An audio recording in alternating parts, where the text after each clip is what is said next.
బులెటిన్లో breaking news చూస్తున్నాం. తిరుమల తిరుపతి దేవస్థానంలో మరోసారి భక్తుల రద్దీ పెరిగింది. చలి తీవ్రత అధికంగా ఉన్నప్పటికీ తిరుమలకు భక్తుల తాకిడి మాత్రం తగ్గడం లేదు. తిరుమల కొండపై ఉన్న 16 కంపార్ట్మెంట్లలో వేచి ఉన్నారు భక్తులు. శ్రీవారి దర్శనం కోసం వేచి చూస్తున్నారు. దీంతో స్వామివారి సర్వదర్శనానికి 12 గంటల సమయం పడుతున్నట్లు టీటీడీ అధికారులు తెలిపారు.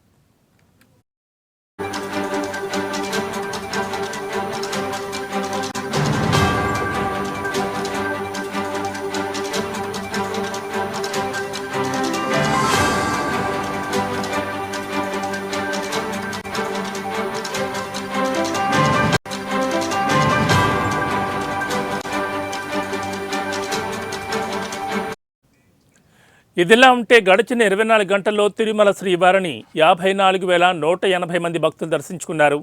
దీంతో శ్రీవారి హుండీకి 3.20 కోట్ల ఆదాయం వచ్చి చేరుకుంది. అయితే తిరుమలలో చలి తీవ్రత అధికంగా ఉండడంతో భక్తులకు ఎటువంటి ఇబ్బందులు కలగకుండా టీటీడీ అధికారులు చర్యలు తీసుకుంటున్నారు. ముఖ్యంగా శ్వాస సంబంధించిన సమస్యలతో ఉన్న వారి కోసం పలు కంపార్ట్మెంట్లలో వైద్యులను అందుబాటులో ఉంచినట్లు తెలిపారు.